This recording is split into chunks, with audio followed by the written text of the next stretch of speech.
Assalamualaikum warahmatullahi wabarakatuh. Hai, perkenalkan, aku Abdillah Robi Al-Fatihah. Kalian bisa memanggil aku Robi. Jadi di sini tuh aku mau ngapain sih sebenarnya?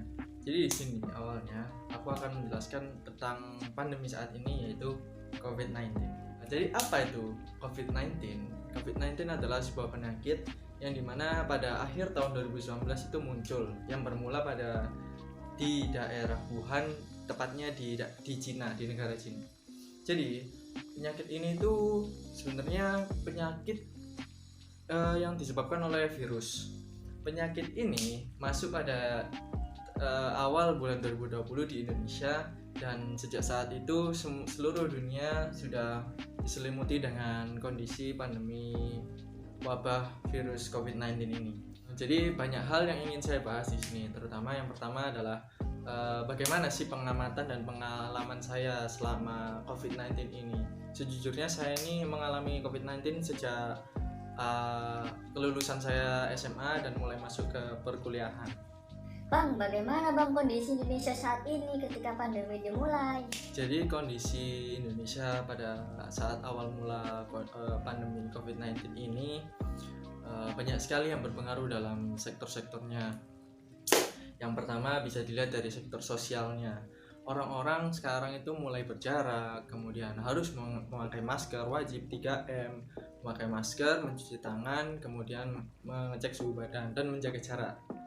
Itu. Jadi sosialnya untuk sekarang juga berpengaruh sih sebenarnya. Seperti ketika kita bertemu dengan tetangga, kita tidak boleh saling berdekatan, tidak boleh berkerumun. Terutama seperti kita atau seperti anak-anak muda saat ini kan sering berkumpul di kafe, di mana sekarang sudah mulai dibatasi dengan jam malam, kemudian harus selalu memakai masker.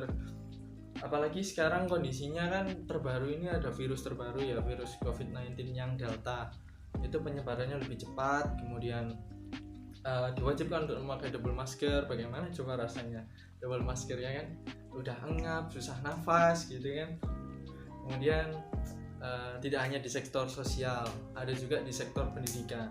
Kalau di sektor pendidikan ini kan kita sekolah ataupun perkuliahan semuanya dimulai dengan menggunakan metode daring. Jadi di sini tuh kita tidak bertatapan langsung dengan guru atau dengan dosen. Jadi bagaimana kita kalau mau misal ingin bertanya langsung dengan guru, dengan dosen jika kita kesusahan. Kemudian untuk dosen dan guru juga akan sedikit lebih susah untuk membimbing murid-muridnya, untuk mengontrol murid-muridnya apakah emang benar murid-muridnya ini itu kalau daring benar-benar belajar atau tidak, dan mengontrol semuanya itu juga sulit di masa-masa sekarang ini. Kemudian dari sektor paling berpengaruh juga di sektor perindustrian. Oke, perindustrian ini banyak ya, mulai dari yang pedagang-pedagang offline maupun pedagang-pedagang online. Pedagang-pedagang offline di sini tuh seperti contohnya kayak yang berjualan di toko-toko atau pedagang kaki lima pinggir jalan, ruko-ruko. Mereka itu kesusahan dengan tidak adanya pembeli, kemudian penjualan menurun. Kan banyak orang-orang sekarang yang menggunakan jasa antar online seperti Grab atau Gojek, GoFood seperti itu kan. Perindustrian sekarang semuanya serba online. Apa-apa sekarang HP bisa, laptop bisa, semua alat elektronik gadget bisa digunakan untuk mengakses perindustrian. Mau jualan online seperti Bukalapak atau Shopee atau Tokopedia seperti itu. Jadi kondisi saat ini itu kita harus pintar-pintar memanfaatkan bagaimana kondisi yang sedang kita jalani ini. Juga kita harus selalu menjaga kondisi tubuh kita itu tetap sehat. Ini mungkin ada beberapa cara menurut saya, aksi nyata yang harus kita lakukan untuk seperti menyeimbangkan kondisi negara kita, kondisi kita saat ini itu bagaimana, seperti itu. Mungkin berawal dari yaitu tadi, kita harus mematuhi protokol, selalu mematuhi protokol kesehatan yang sudah disarankan oleh para nakes-nakes, para dokter, seperti itu. Kita juga tidak bisa menyalahkan pemerintah jika ya, karena kan pemerintah sudah berusaha semaksimal mungkin dengan tugas-tugas mereka. Kita juga tidak bisa menyalahkan. Di saat kondisi seperti ini pun kita itu harus menjaga diri kita sendiri, tidak bisa semena-mena menyalahkan satu pihak atau bagaimana. Tidak bisa, kita harus menjaga diri kita sendiri agar tetap sehat. Kemudian kita juga harus menjaga kondisi sosial kita kepada teman-teman. Kita tidak boleh sembrono, maksudnya tidak boleh sembarangan. Kita harus tetap mematuhi protokol kesehatan, tetap menjaga jarak, memakai masker, terus selalu mencuci tangan, cek suhu badan. Oh iya, seperti itu. Kemudian dalam pendidikan juga begitu. Kita sebisa mungkin selalu menghargai bagaimana guru kita mengajar. Jika kita daring, usahakan kita nyalakan kamera seperti itu, agar kita selalu menghormati dan menghargai guru, agar guru atau dosen juga selalu merasa, oh ini loh murid-muridku selalu memperhatikan, seperti itu.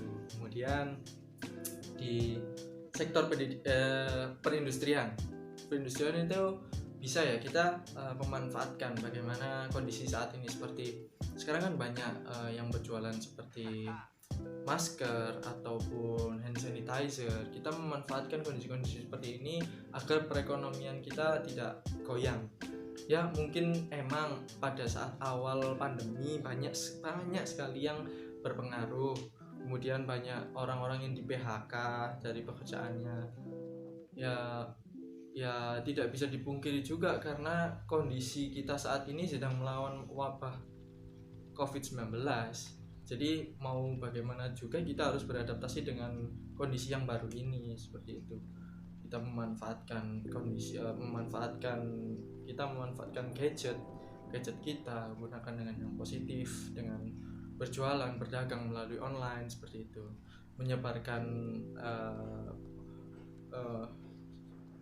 Menyebarkan sesuatu hal yang positif agar imun kita naik, kita bahagia, seperti itu. Kemudian untuk kesehatan ini juga berpengaruh sebenarnya. Seperti rumah sakit sudah mulai dipenuhi dengan para pasien-pasien yang mengalami gejala COVID-19. Jadi sebisa mungkin kita jaga diri kita, jaga imun kita agar tetap sehat, pola makannya tetap dijaga, jangan telat makan, selalu berolahraga, jangan lupa, agar tubuh kita tetap fit. Dan ya itu mungkin cukup. Tidur jangan malam-malam, seperti itu ya, mungkin itu cukup.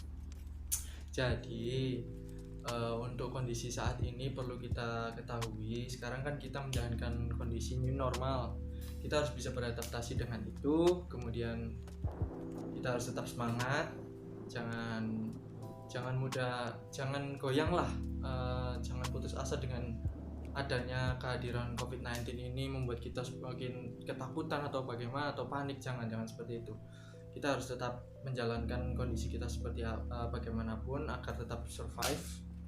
Jadi kita bisa menjalankan kehidupan kita seperti biasanya. Saya Abdillah Robi, terima kasih. Wassalamualaikum warahmatullahi wabarakatuh.